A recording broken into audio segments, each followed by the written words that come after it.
uuden videon pariin. Edellisestä on vierähtänyt 5 kuukautta, ehkä. Aika on vierähtänyt paljon.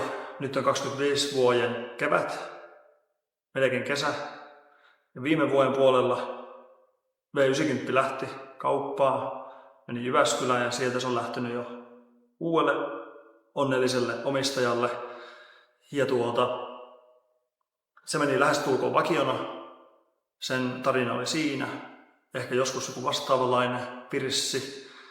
Ja nyt olisi aika sitten vähän niin kuin aloittaa jotain uutta ja jännää, mikä nyt onkin takana. Siitä tulee esittely myöhemmin ja myöskin V90 luovutuksesta on muistaakseni on jotain pätkää olemassa.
Ja kyseessä on 66 vuoden, saatan muistaa väärin, 66 tai 67 vuoden Volvo Amazon Farmari.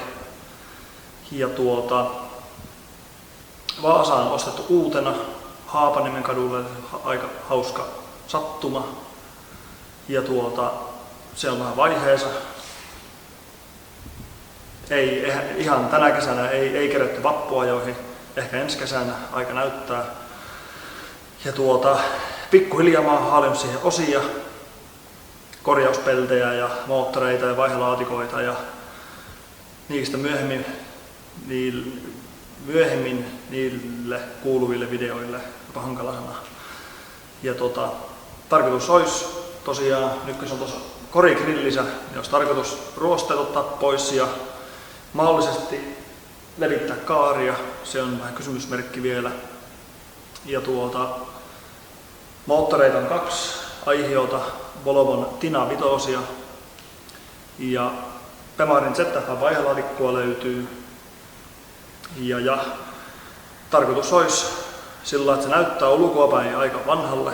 Tietysti ylimaa-aluus ja jarrut ja pussit ja nämä perusresepti mitä voi ollakaan. Ja sisälle sitten koitetaan istuttaa jonkunnäköistä uutta koelauta, että se näyttää niin oikeasti uudelta autolta sisältä. Siinä on monenmoista mutkaa vielä tulossa, mutta aika näyttää minkä näköinen tuosta tulee. Ja kokeillaan tehdä videoita aina vähän vaihe vaiheelta. Ja koritöistä nyt tulee varmaan paljon. Niin tehdään niistä sitten videoita ja taas sitten kun kaikkia muita väsätään, niin tehdään niistä sitten omia videoita. Mutta tommonen äärimmäisen isossa mittakaavassa oleva projekti. Ikinä en ole tehnyt mitään näin isoa. Luultavasti opitaan paljon kantapään kautta, mutta sitä varten me harjoitellaan ja neuvoa saa ja mä jopa koitan kuunnellakin. Että peltitöitä on paljon. Mä oon vähän aloittanut jo. Edellinen omistaja on aloittanut kans mutta niitä joutuu vähän tehdä uusiksi satunnaista syistä, joko paremmin tai sitten se, että mä muutan autoa vielä lisää, että ne ei ole ihan semmoisia muutoksia, mitä mä itse haluan. Että siinä on varmaan tehty juttuja sillä mielellä, että se tulisi lähestulkoon orkiksena takaisin liikenteeseen. Mä en sitä halua. Että tuosta olisi tarkoitus tehdä tieliikennepeli, eli laillisuuden rajoissa kaikki muutokset mä teen. Ja täytyy aina vähän satunnaisesti katsoa trafin tiedotteita, että jos tulee uusia säädöksiä, että tietää miten rakentaa, mutta näillä näkymin kaikki on niinkö, mitä mä oon meinannutkin, että moottorin pystyy muutos katsottaa siihen ja manuaalisoida tietystikin ja vaikka mitä muuta, että ne on semmoisia juttuja, mitä mä oon käynyt jo läpi konttorilla ja ottanut selvää ja ettei tarvitse aluksi rakentaa ja sitten käydä konttorilla ja todeta, että ei tämä toimikaan ja tehdään sitten uusiksi. Että mitäs muuta?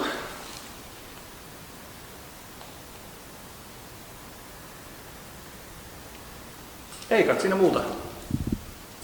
Siinäpä ne tärkeimmät. Katsotaan mitä seuraava klippi tuo tullessaan. Ja varmaan tähän klippiin videoon laitetaan se 90 luovutus. Tuon haku, siitä ei ole videoa, mutta siitä on jotain kuvia, mä voisin niitä laittaa. Ja tuo on nyt ollut tuo osa jo varmaan kohta vuoden päivät. Mä oon hallinnut pikkuhiljaa osia, korjauspeltejä ja kaikkea ei taho saa, että niitä on joutunut vähän kalastaa ja jos on ollut jotain osia, mitä ei saa uutena, niin on täytynyt sitten ostaa käytettynä ja niitä täytyy koittaa sitten entisöidä, mutta on hiasta, koska ei ole osia, joita jos jokainen ikinen peltiosa maksaa 100 euroa, niin ei vain pysty laittaa tuhansia euroja sormia napsauttamalla, niin kokeillaan pikkuhiljaa värkätä, mutta mennäänpä seuraavaan klippiin.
Edellisestä klipistä, esittelyhommasta, selostuksesta, niin ajattelin vähän jatkaa. Ja mä nyt oon sen verran tätä ruvennut näpertää, että auto on tosiaan korigrillisä. Tämmönen on iskellä jäänyt aikoinaan vanhoista projekteista, niin sitä vähän muutettiin, että saatiin tämä koppa korigrilliin. Ja tästä mä leikkasin kaaren pois, siinä oli tosi iso reikä. Sen mä leikkasin pois ja nyt seuraavana vaiheena on ollut sisälokaarin poisto. Ja samalla otin toi helmapellin pois. Mä arvelinkin, että siellä saattaa olla vähän ruostijuttuja ja niin kuin onkin, niin täytyy hiekka puhaltaa tuo ja ottaa kotelomassat. Ja helmassa itsessään ei ollut mitään moitittavaa, niin ei ole järkeä sitä ruveta käytännössä vaihtaa. Vaan käytännössä tehdään kaikki pohjahommat tänne uusiksi paremmin. Ja takaisin pistehitseellä helma kiinni. Ja etupäähän on kaikki korjauspellit tehty. Molemmin puoli. Ja aloitetaan zoomatakin. Edellinen omistaja on tuossa ollut, tarkennapas nyt. Noin. Siinä on ollut alkuperäisesti akkukotelo ja siihen on edellinen omistaja laittanut vain suojapellin. Niin mä sen käytän irti ja siinä näkyy, että siinä on vähän tämmöistä pykälää. Nyt vähän lähemmäs.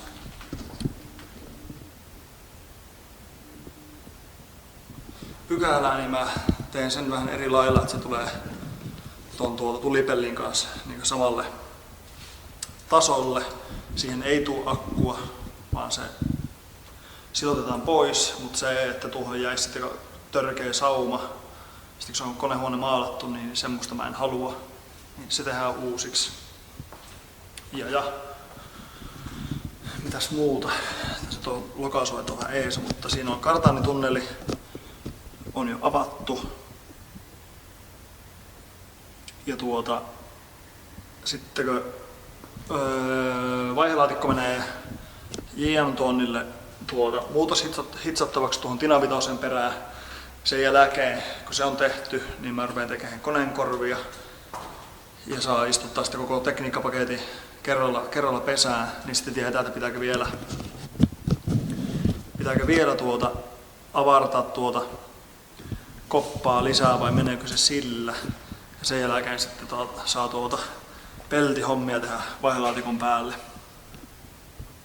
Ja niin kuin selitinkin, niin tarkoitus olisi istuttaa jonkun uudemman auton, luultavasti Volvon koelautaa, penkkejä sisustaa tähän. Tämä hytti on pieni, tämä ei ole niin moderni auto, että koelautaa saisi lyhentää.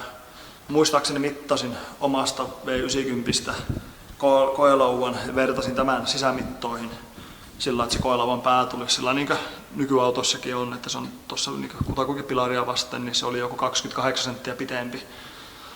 Että täytyy katsoa semmoinen koelauta, että sen pystyy järkevästi lyhentämään, että se tulee siisti. Totta kai kaikki nämä joutuu vielä verholla uudestaan, mutta että katsotaan kun sen aika on. Muuten koppa tähän sisäpuolelta ei ole käytännössä ruostijuttuja ollenkaan. Tuolla on ollut joku pikku paikka.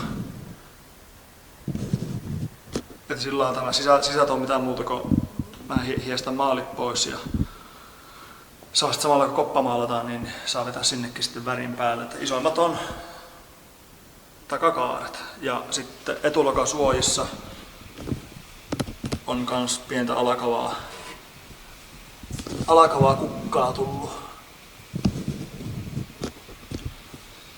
Lokasuojat oli muistaakseni, olisiko ollut alkuperäislaatuiset peltiset, niin tonnin kappale suurin piirtein, niin mä oon niitä haalinut useamman, että niin jokainen niistä on ollut paska, mutta se, että jos saataisiin 4 tehtyä 2. Niin, jos ei se onnistu, niin ei se auto laittaa kättä taskuun ja kyynelet silmiset tilata sitten uudet lokasuojat, että niistä tulee hyvät, mutta kokeillaan aluksi mennä siitä, mistä aita on matali. Että täällä on tämmöisen pikku ajan patinaa tullut, mutta katsotaan. Kaikki korjausat löytyy, kaikki luukut, tuolla on ovet ja konepelti. Ovissa ei juurikaan ollut mitään ongelmaa. Konepellissä oli pintaruostetta, että isommat oli lokasuojat käytännössä ja sitten tuossa roikkukin 2 erilaista tähän tulee V-keula, missä on munuaiset. niin siinä on niin 2 kohtalaista. Toinen, mikä tuli auton mukana, niin se on käytännössä rytyysä, tai tuo väärinpäin, mutta se on niin rytyysä tuosta ja tuosta. Siinä on blokkaus ulkoa päin niin moneen suuntaan, niin sen oikominen on hankala, ellei jopa mahdoton. Mä en halua kumminkaan senttiä pakkelia, niin tuo siis, mikä tuli auton mukana, tuo on vastaavanlainen. Niin jos mä tuosta ottaisin tuon keskipalasen ja yhdistän sen siihen ja saataisiin niin jälleen kerran 2 1 hyvä. Tuokin taisi olla joku 1200 € alkuperäislaatuinen, niin tähän saisi upotettua yhden 10 000 15 000 tähän autoon, että se saisi. No, mihin meidän tarkennus jää. Nyt. Niin. Kokeillaan vähän korjata noita, sinne voisi itsekin vähän oppia metallihommista enemmän. Ja ettei me aina siihen, että laittaa ostoskorin ja pinniä OK ja sitten ollaan 2 vuotta töissä, että saa maksettua ne pois, niin kokeillaan nyt aluksi olemassa olevat luukut pelastaa, ja jos se on tekemätön paikka, niin sitten ostetaan uudet. Takapäähän tosiaan mulla on korjauspellit, toi ulkokaari ja sitten sisällokaarit on 2 palasta, eli tuo on 1 pala ja tuo on toinen pala, niin mulla on ne molemmat molemmin puoli. Ja sitten semmonen moka tuli farmarimallissa, on vähän erilaiset nämä hiekkapellit, mitä Sedanissa. Sedanissa semmoset pokkaukset menee ja ne on ihan napsun lyhyemmät. Mä vahingossa tilasin Sedanin mallin, niin kokeillaan värkätä Sedanin malliin sitten tähän, että katsotaan minkälainen siitä tulee. Siinä olisi 5-lovinen ZF. Kestää sen verran voimaa, mitä tämmöiseen tohtiin laittaa. Tämä on loppujen lopuksi tosi kevyt koppa. Ja sitten kun mä haluan tehdä tästä laillisen, niin tähän on pakko laittaa alkuperäinen akseli. Tai no ei alkuperäinen, tuo alkuperäinen. Tuossa on 1031. Koska on ollut 740. Niin. Tuokaan nyt ei mahdottomia kestä kumminkaan, ja taas se, että ei tämmöisen mitään järkeä ole, mitään 700 heppaa, että katsotaan, jos se olisi jotain 5 alakavaa, niin se olisi ihan jees. Se olisi ihan jees. Niin konetehua pyöritään, nyt ei tarvitse niinkään paljon olla, mutta katsotaan, se on sitten joskus sen ajan murhe se. Se piti tuosta esittelystä vielä kertoa, että näitä farmarimalleja ei kovinkaan paljon ole, varsinkaan Suomessa. Ruotsissa niitä on kyllä tehty paljonkin erilaisia, erinäköisiä kokoisia. Ja mä oon haaveillut Amazonista aina. Ja tuosta ihan 15 kilometrin päästä tästä Kokkolasta tuli tämmönen unelma vastaan. Ja siitä sitten väännettiin kauppaa ja tehtiinkin kaupat. Ja mun mielestä tämmönen pitkäkattoisempi on siistimpi. Niin tarkennusta saisi nyt. Niin on paljon siistimpi mitä porrasperäinen. Joo, kyllä porrasperäisenkin voisi ottaa ihan milloin vain, mutta jotenkin tämmönen pitkäkattoinen on kivemman näköinen. Mittarilukemista eikä mistään mitään tietoa. Tämä on jäänyt seisomaan. Mä oon nyt 3. vai 4. omistaja tälle. Ja olisiko tämä jäänyt seisontaa joskus 90-luvulla. Ja mulla oli sen aikuisen omistajan tiedot, että jos oikein joskus uteliaisuus iskee, niin mä voisin kysyä sille, että miksi tämä on jäänyt seisoon. Äkkiseltä väitän, että tämä ei ole kolaroitu. Mitään semmoisia merkkejä ei ole. Että onko mennyt sitä aikoinaan moottori rikki ja se on jäänyt sille tielle ja sitten joku harrastaja on pelastanut sen ja se on seissyt sitten sen 10 vuotta, 15 vuotta jos on lajan takana. Että semmonen pirssi.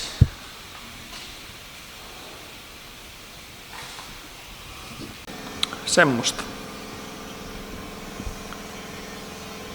Mutta jos ei tähän tule mitään tähän videoon mitään lopetusta, niin kiitos, että katsot video, paina tilaa, peukut, sydämet, kaikki kommentit, mitä ikään keksikään, ja jatketaan tämän parissa. Kiitos. Hei hei.